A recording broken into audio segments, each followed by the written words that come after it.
Okay, welcome back. This is part number 2 of the 19th century floral there. Let's get into the painting. Okay, so I'm going to leave that for right now. I've almost wiped out that rose up there in the front. I'll leave that for right now. Let's put that brush in the water so it doesn't dry. And we'll come back up here. We'll paint some fun roses. Okay, let's... and one of the colors that I want to add now to everything really is more raw umber. So I have the more raw umber. Thank goodness the earth colors like this are so cheap. They're not expensive colors, you know, not like an Indian yellow and stuff. So we'll add a little bit of umber here. That umber is going to be basically our color of harmony for this painting. So we'll take a little bit of that. See, that's a pretty color. Right in there, we'll work that to the low part, right in deep. Then lift your pressure on your brush, step your hand way back. So put in that's the throat of the rose. So we want that throat nice and deep. Then lift the pressure and just kind of sketch lightly, just butterfly touches the surface here as you apply some of that other color out here. Okay, and you can add a little open medium which will make your color sticky, but it also reduces its power by making it just a bit transparent, which is kind of good. Let's add, now before we go to that back one back there, let's add more umber. Why? This will tone it down, and see it's more grayed. The color back here is more grayed here. We'll touch a little bit back there, just an idea, not very much. Few little marks of it around here. Boom. You see? So you see that color more right in here. That's where I want. Now let's go to a little red violet, which is darker, cooler yet, a little bit of umber into it.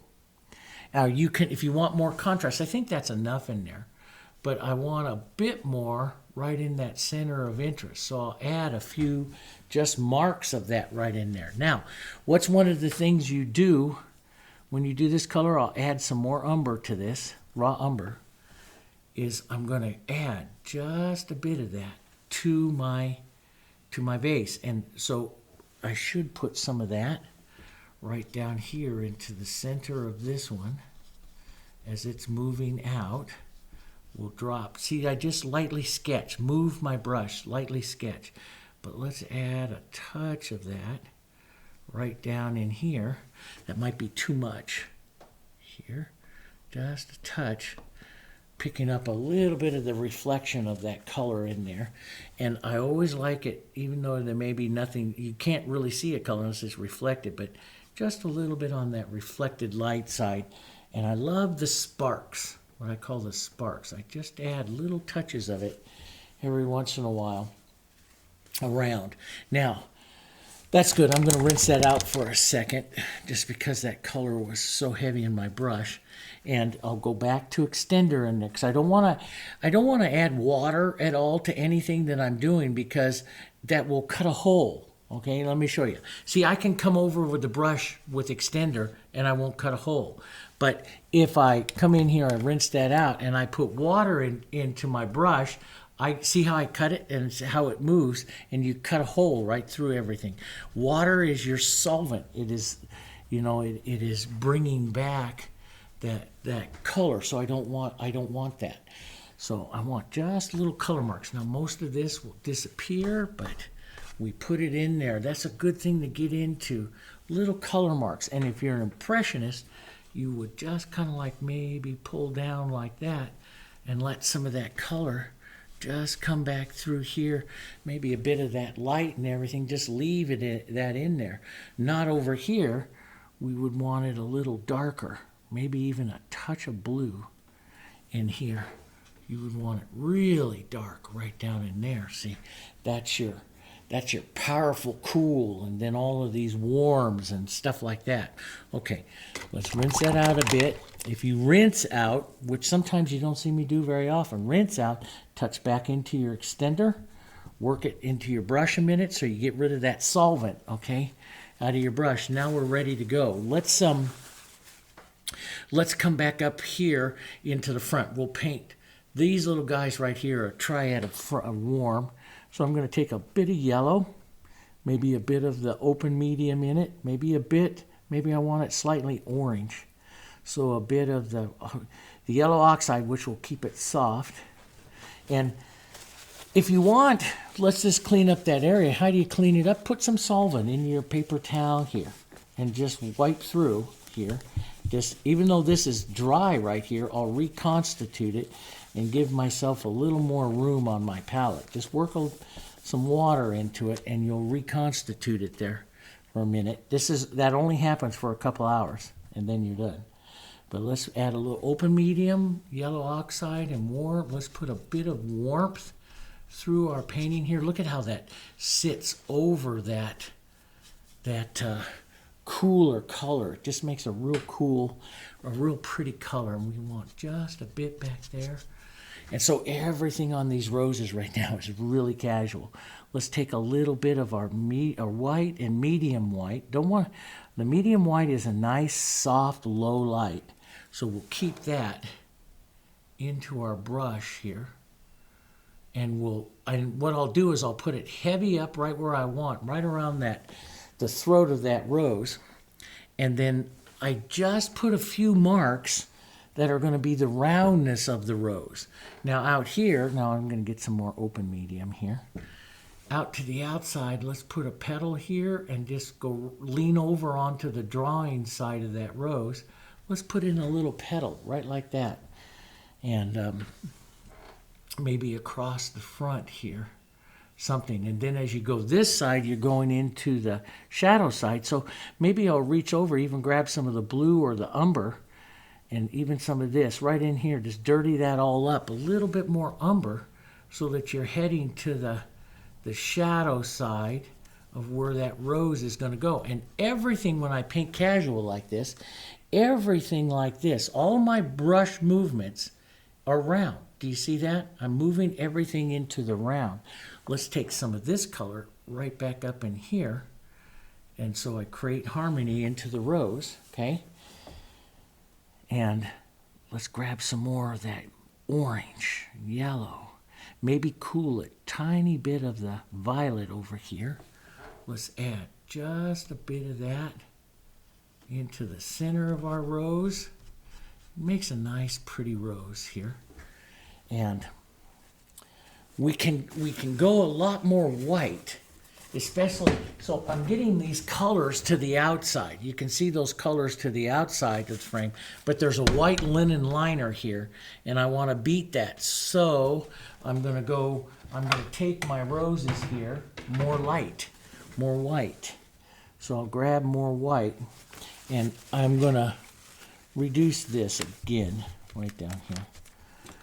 Let's just clean up our act here a little bit more. You can even take your paint scraper like this and just scrape some of the color off like that as you did that, and then you'll reconstitute the color a little easier here with some water and take it off. Give yourself, don't fight, this is my whole thing. When you're painting casual, guys, this is very important.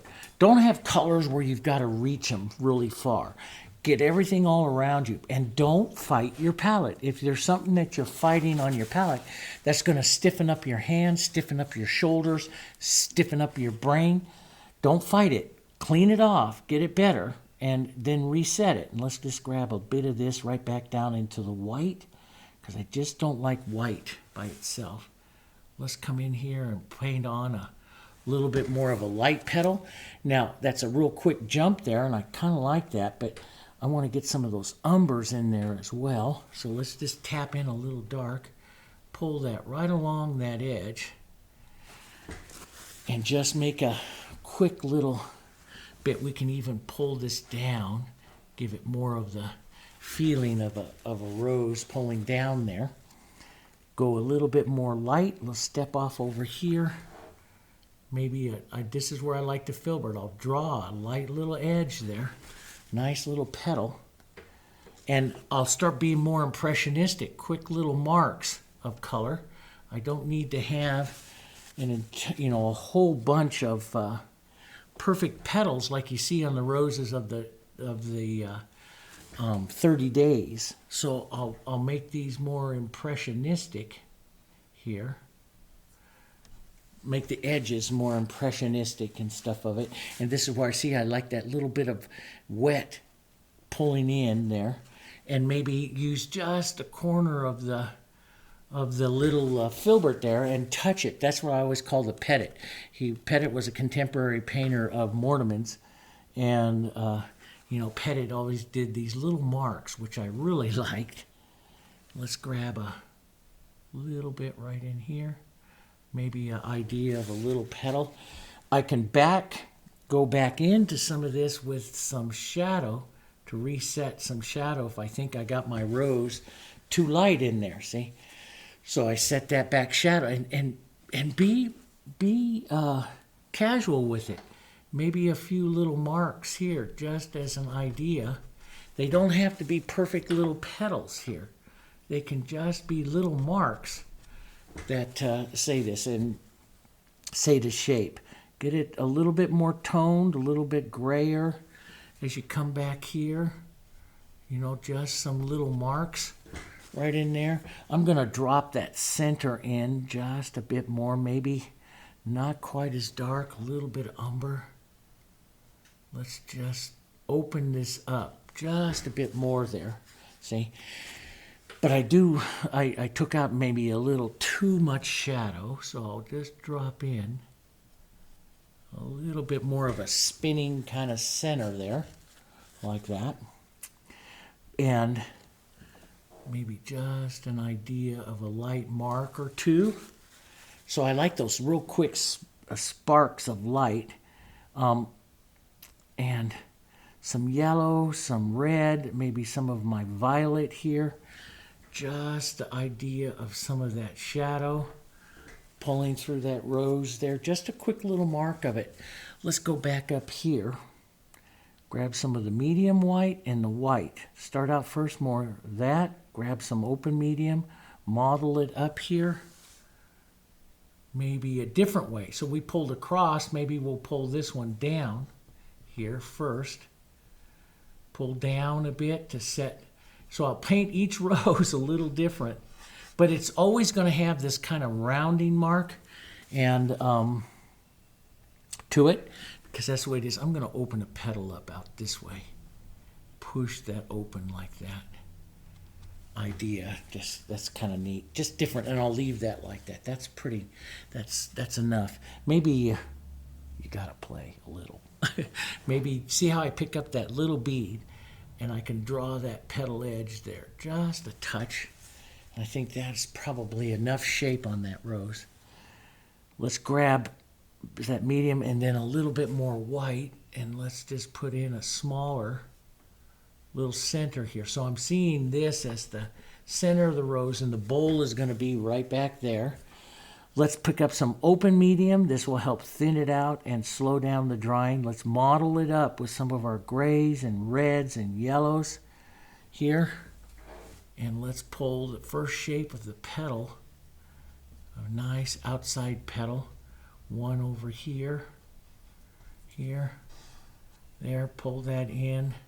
Let those colors, just see those colors of everything we've done so far coming through that rose.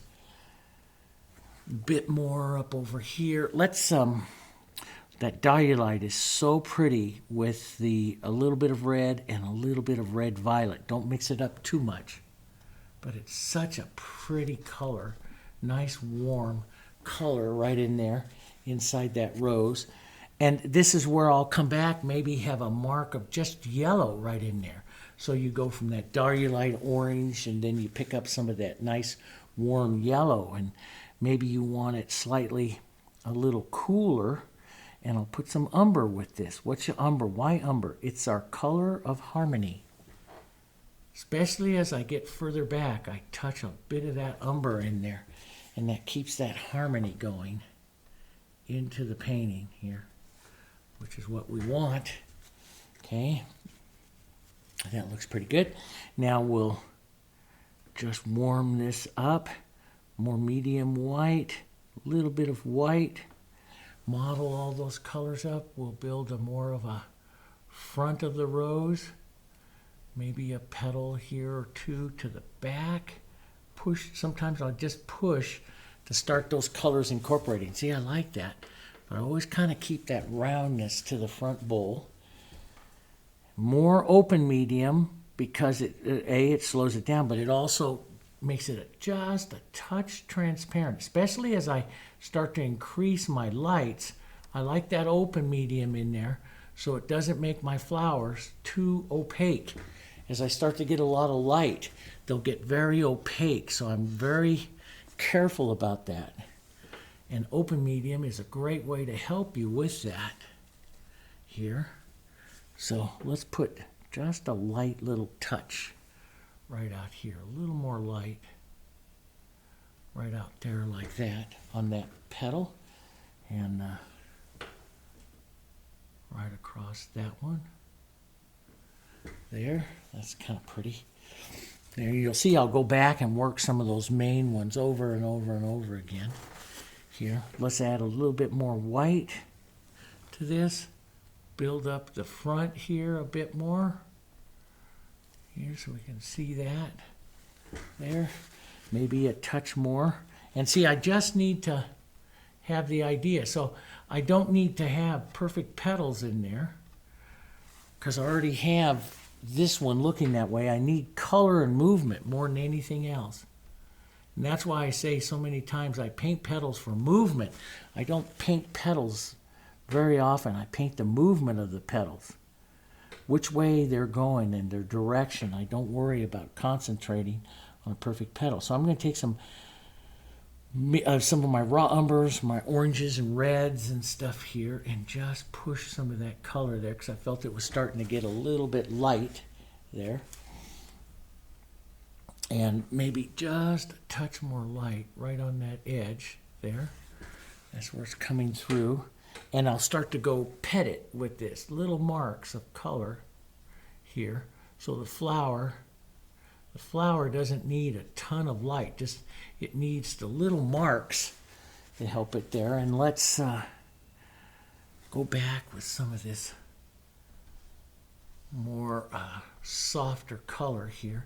Set that back there. Sets the roundness of that rose there. And then I can go a little deeper again. A little bit of red violet and umber. Maybe some quinacridone and umber. Umber, umber, umber. Keep that umber in there. But see how that red violet lets me just work that shape of that rose, see? And but let's get some more umber and some of those yellows, which will cause it to go slightly green. A little bit of red into that here, but yellows. Vary that. Work that through just a bit. See how it just takes out some of that violet. Why? They're good complements. That's why. They're good complements. We'll just move some of our colors around there. See, I just pulled that shadow right up into that wet white there just to soften it out. And we can make a few little marks, like this is some back petals here on this little rose. You don't need tons of stuff to say it's a rose. It already looks like a rose here, so it doesn't need a tremendous amount of stuff in it now to make it that rose. But you can close up the center a little bit if you want on this one. So let's just pull a few little movements here and close up the center. So this is why I like the filbert. See, I just put it on that edge and I just touch a few. And also, that's all I got to do is just touch. Let's turn an outside petal here. Here, I just have to, I use that little edge. So I put a bit of light here just on the edge. And I can use that to start some of my drawing. And I can push in, make those edges look a little bit more transparent, translucent. Okay, that's pretty good. And let's come back here real soft. Some of my umbers, some of these colors real soft. And we'll paint this one real quick.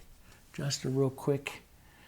Let's go medium white, tiny bit of white right up into the front. And just set in a real pretty cool. Let's strike across the idea of a front petal. So it doesn't Let's put some of that in the background here. And doesn't need too much there. Maybe a bit of light just pulled down. And that's kind of a nice looking one. Maybe a little bit more umber. Real dark kind of umber here. As just a bit of it turning around. That's all that rose needs. Let's take some of those soft colors back here. Maybe this is going to be just a rosebud. Now you can refine the whole painting more if you want, but you know, this is the kind of way I like to do it. I'm going to take some of this soft color and work just a few little marks of it right up in here, because that's what I like to do. Take some of those colors that I'm painting those flowers and reflect them. Let's put some open medium in it, but not real bright. We'll reflect some of them down into my metals here, right like that. So you pick up some of those colors. It's what I do. I'm always looking back through the painting as I add colors, looking back through the painting where I can do it. So this one, this will actually be a nice reflection up of this other rose color right there that I'm going to be putting right in there. So that'll reflect up here. Let's add some more medium white. Matter of fact, let's just toss a little color. Well, let's finish this back up over here first. You could go anywhere. There's no set order. I don't paint in a set order anymore. I used to. Not anymore. Let's just leave that back there.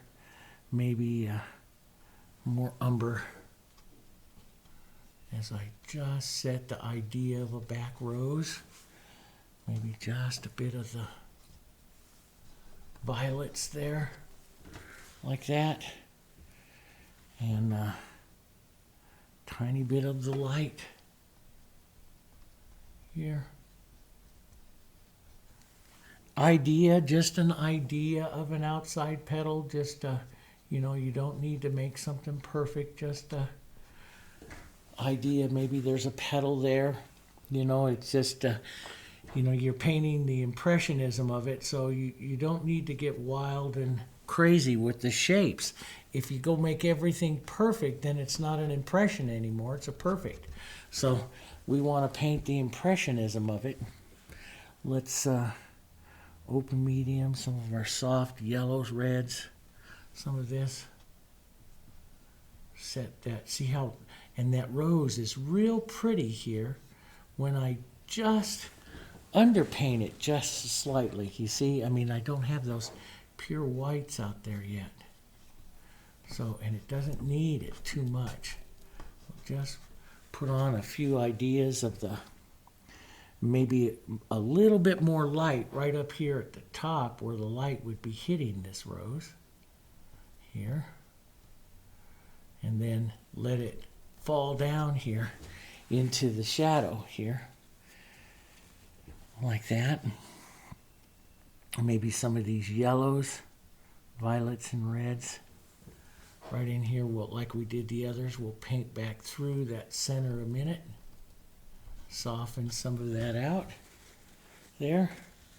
And that's kind of pretty. And, you know, we could take some of this soft color here and push in the idea of some petals back here, which increases that size of the rose.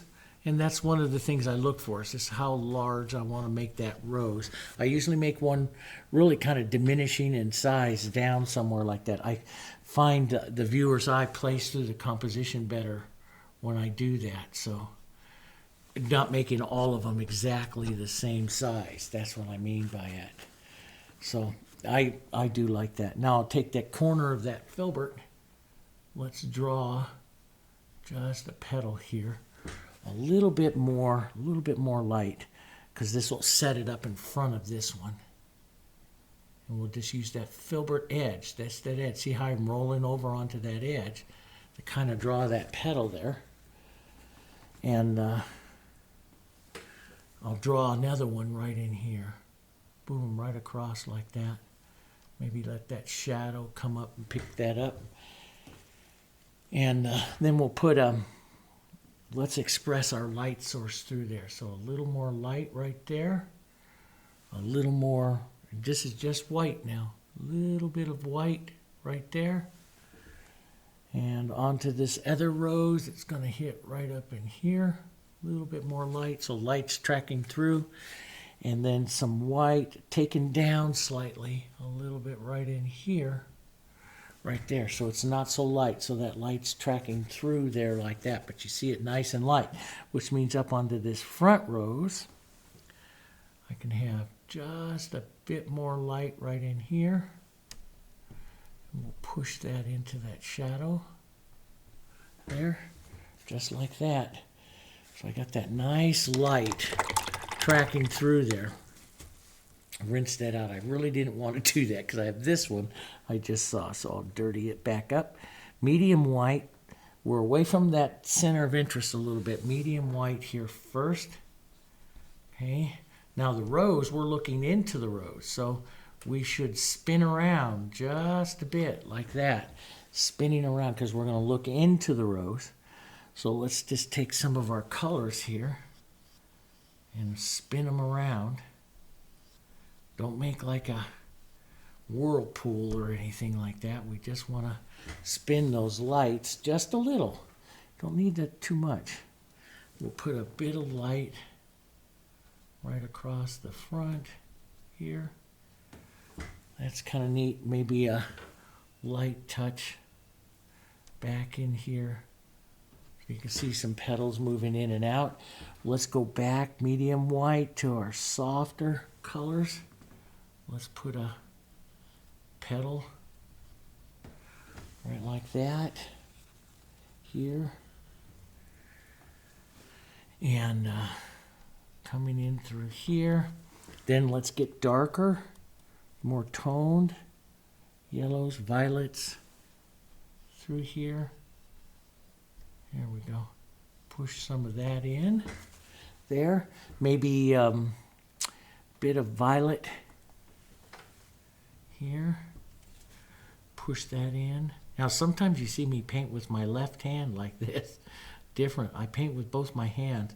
And I like the left hand when, especially in an area that I want really, really casual. My right hand sometimes is a little too perfect. So I'll paint back and forth between my hands. You'll see that in some of the videos. I don't always mention it, but I use my left hand to make something really casual because it doesn't have the control of my right hand.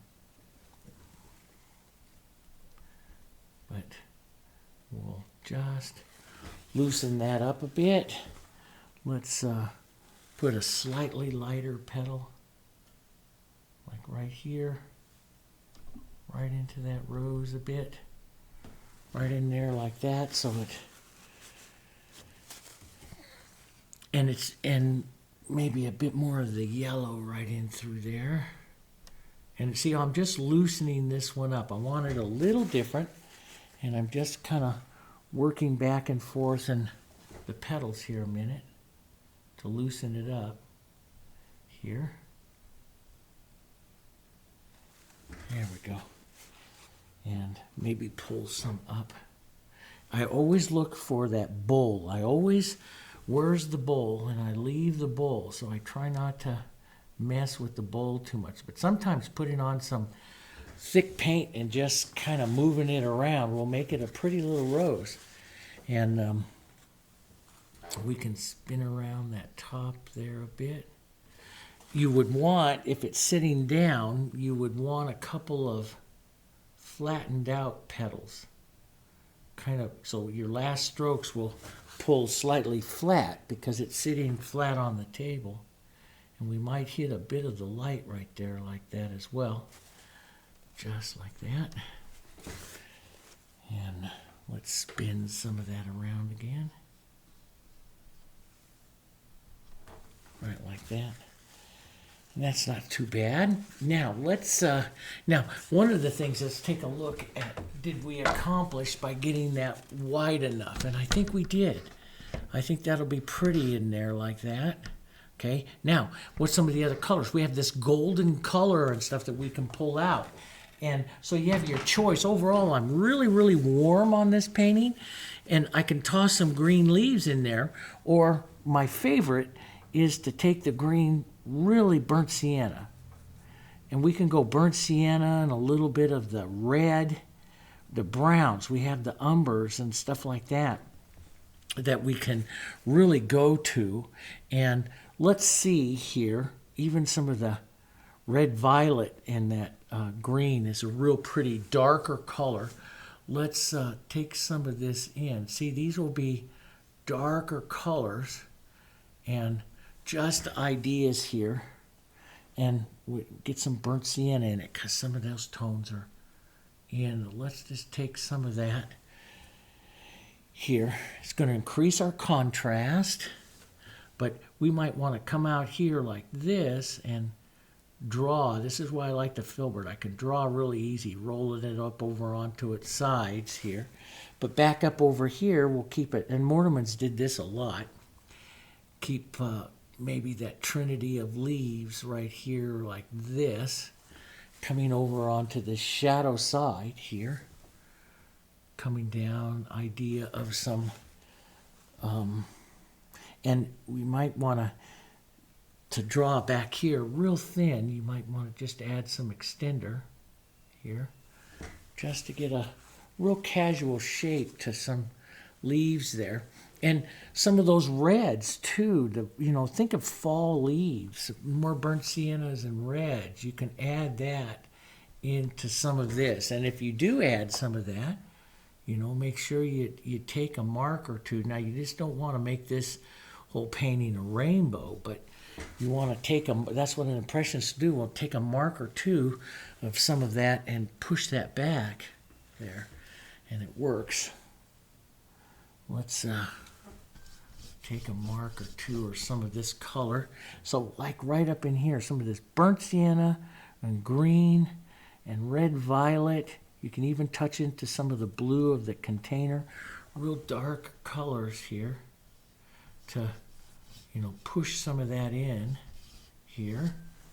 Just like that, saying we'll leave that impressionism there of that. Maybe some of that can come over here, like you give the idea of a back table line or something like that. You could put a mark of some of that real pretty color, like right underneath here, underneath that foot, underneath the rose here as a bit of a cast shadow. See, that's kind of pretty. But see, you got all this other color happening there. And all that other color happens because we moved it. Every time we put on a color, we moved it around. But that's a real pretty color. See, so I can burnt sienna, green, a little bit of red violet, a little bit of blue, all mottled up. See, that would be a pretty little mark of color right back there.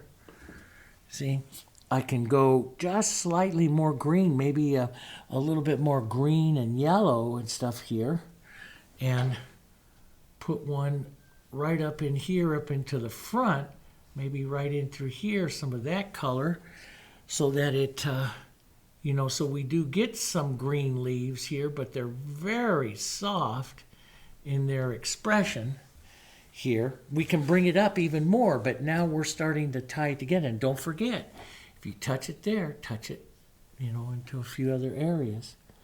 So we'll grab some yellow oxide and some of that pine green and maybe put on a little bit more of a pointed little green leaf here. We might even drop a little one right there. Maybe a darker shadow on this side so it shows up a bit more. Right in there like that. You could brighten those leaves up though, which is a good thing.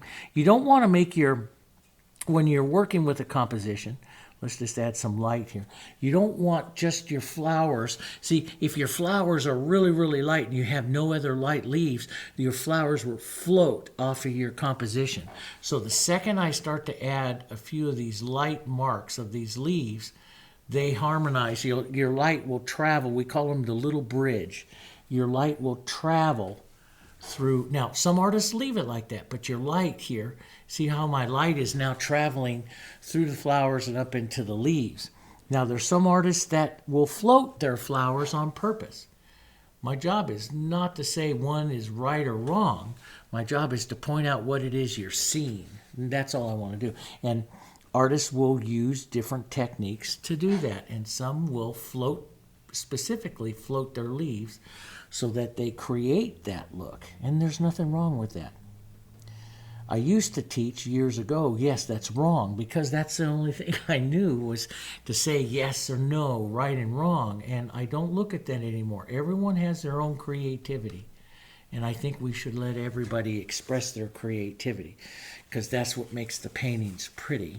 So do what you like to do, but understand what it is that you're doing there when you do that. See? So there, we got that one coming in there like that. Now I think in the prettiness of everything, this kind of bluer color it's kind of disappeared over time up there in my painting, so I need to bring some of it back. But we need to get some of this other color back there. We need to get some more of this into the back here.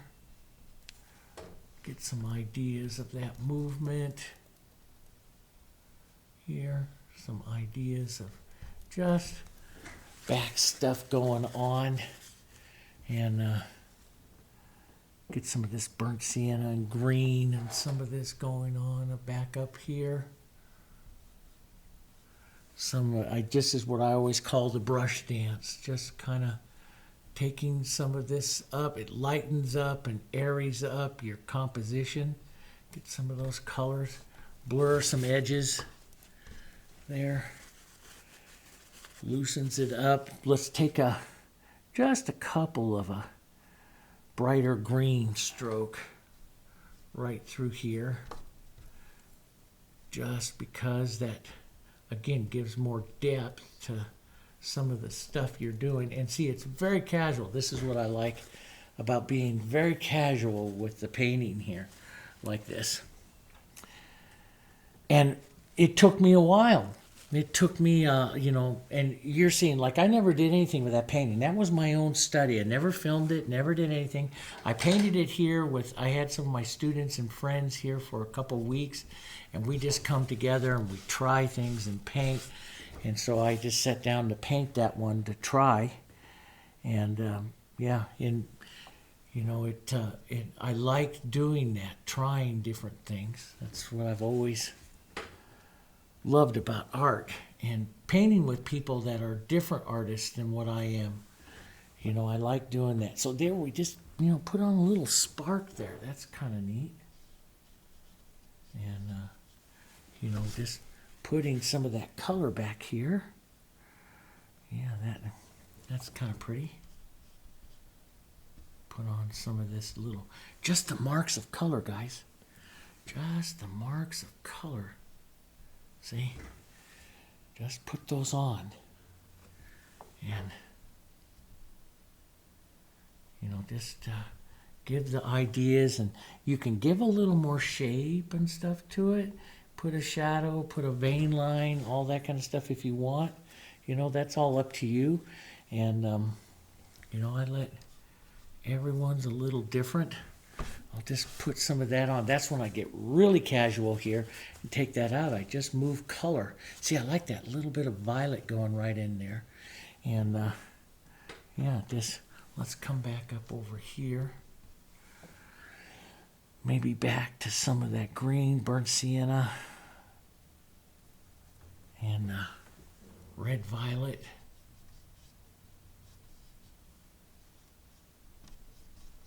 Just put some of that out there, and get some yellow, burnt sienna, change that color a little bit. Get some of that out there. And and I think maybe I should push some of that back. And I can just take a color. We'll thin it out. Just take a color and push that back just a bit. Some of those other colors back there in there. Yeah. And maybe bring that front edge of that rose here back, the back edge here, bring it up a little higher, a little forward, up in front of that one. Then I can put another little idea of maybe some of the stuff into that rose back there. And that'll work. But I love these colors, see, and towards the end of the painting, I will sit here and just make colors and make marks of color. And you'll see a lot of the Impressionists do stuff like this, making color marks and just pushing it out there until they start to get some of the interest, to some additional interest and stuff to their paintings here. And that's what they'll do. Take a little chisel. This is why I love that, the chisel on the filbert. I love to do a little drawing of it so you can give like the idea of the stem line and stuff like that. And we can add some of those little stem lines and stuff through the painting. Those are always good to add.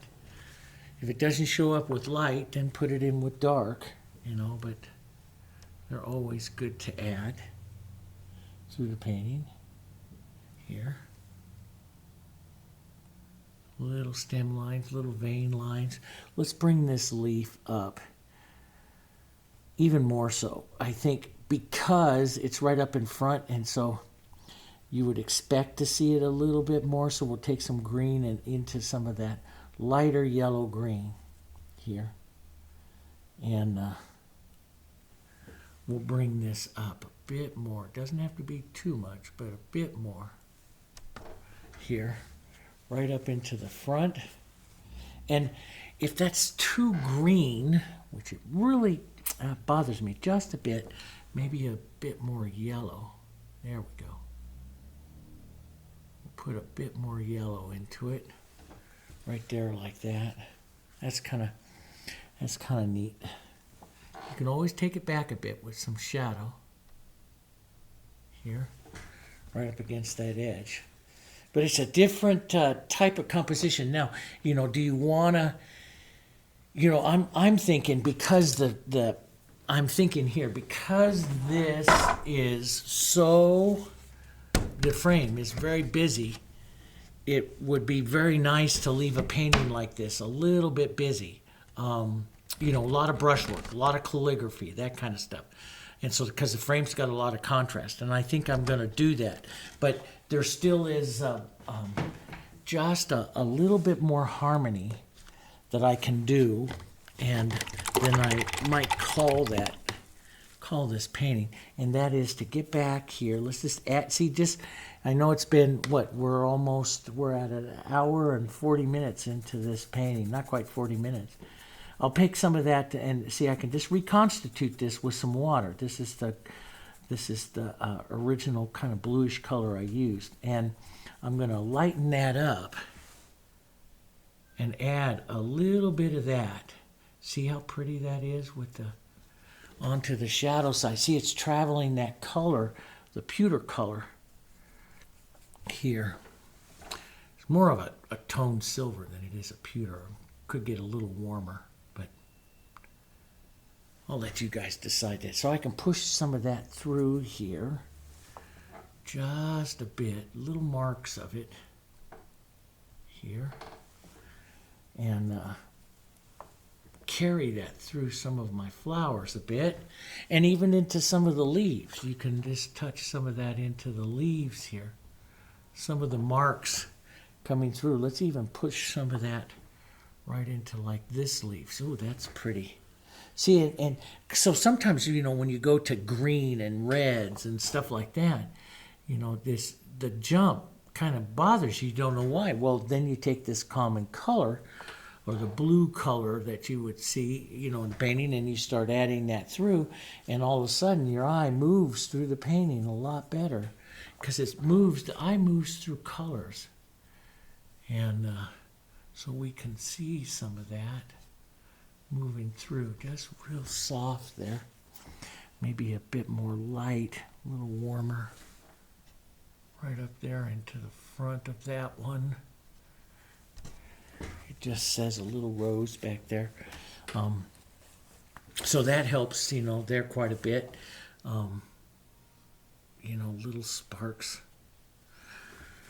Say, I always like that open medium when I come there towards the end of that moving through, because it transparents the color a little bit, makes it a little bit more transparent.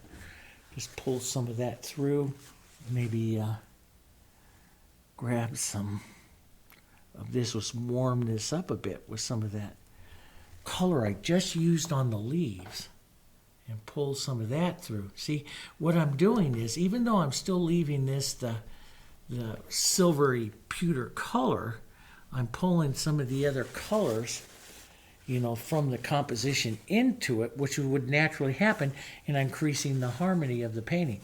And the question is, just how much more, or are you going to do more back up over here? Do you want to take that original big brush that we used here with some of those browns and stuff here and push back just a bit more back up over here? That's up to you. I do like sometimes that. I do like sometimes to break, like right up through here, have a little bit more dark, pull out, and then you go back up towards that light again. That's the impressionism of it, of the stuff I like. But it pulls all of that through, so all of that's up to you. That's the impressionism I like. That boom, there's that red. I do like that kind of stuff. And, it's unexpected, when I pulled that color through there, and I leave the unexpected. I'll just add a touch or two of some of that in a few other areas, so it looks like I did it on purpose. And, yeah. Now, do you want to, like into that one that's back there, I fixed up that foot quite a bit, I can take the small edge or the edge of a smaller filbert here, and I can put on some additional little lights, like you're going to just draw that little foot there, and put in the more architecture of the painting, and that's up to you if you want to. If you want to do something like that, push that on. You could put on a few little smaller lights of that, little touches and stuff. But overall, for an impressionist kind of painting, I like that. Okay? So there you got it. So we're about an hour, 45 minutes to paint something like that, 16 by 20 on it. It's a nice little painting. And you can look at it later. Do you want to do any more? Do you want to separate? I really like that contrast that comes right in here. It's like, do you want any more in these kind of areas to soften? And that's where sometimes it's good to put it away and just determine, do you want to do something, or just try a few little things to break the edges more than anything else. See how that just breaks the edges? And like I can take just a real soft with a little extender and just break the edge of that rose coming back in like that, and it still pushes your eye back in. But there's all kinds of little things like that, and it's not good to sit there and just play and play and play, with it. We could have a slightly warmer, a little bit of white right with that medium white right up here into the very front at the end of that light. I do like to kind of tap and bounce light around a little bit, but that's all up to you, whether you want to do. If you want to take some of that back up in here, you can do that, but it's a very, very casual, very impressionistic read of it, and I love that about Mortimer's. I love it about Couchois and all those that I've painted with you, that we leave both a very much of a found edge right there into the front, and then lost edges out in the back, and it helps you with your impressionism. And if you want to do those practices with those roses, you got the 30 days of roses and stuff. But I know I got a lot of rose painters here, and I know a lot of you, I've been painting for a long time, and I know a lot of you think that the true way to get to roses is to practice. And yes, that is true, but painting the other genre is so important. I use so many techniques, and how I use to control my brushes, learning how to paint water and the curvature of the water or the ocean and the curving of a wave. That's going to help you see the curving of a petal on a rose. You go into a painting and with preconceived ideas about how roses and stuff look. And those change. And the only way to make those change is not by just keep looking at roses, because that won't change the preconceived idea. You go study water. You go study horses. You study anatomy. You paint birds. You paint animals. You paint all those feathers and see how they all go together. It's going to make you look differently at everything else from that point on. So, and that's true. And I'll keep telling you guys that until I'm blue in the face, because that's the reality of it. And I want all of you to succeed. I want all of you to be great painters, and you can do that. You can paint fun things like this and be great painters. You just got to get yourself to see, okay? So go watch a Western. Go watch some snow. The movement of snow and the color changing of white snow will help you paint white roses, okay? All right. And got a lot more. My next one is a Western coming up. I got that coming up. It's on deck to paint this afternoon, so I'm going to go do that. So, and I'll see you guys on the next one. Oh, don't forget to click like and don't forget to share and help our channel grow. Help more people see it. Go out on the social media and save it, and share it. Excuse me. We would really, really appreciate that, because right now I'm averaging 1 to 2 videos a week. We'd like to do even more, but you know, everything we do here is free, so we need your support. If we want to do some more, we need some more support. Okay. All right. I appreciate that. Thank you guys, and I'll see you on the next one.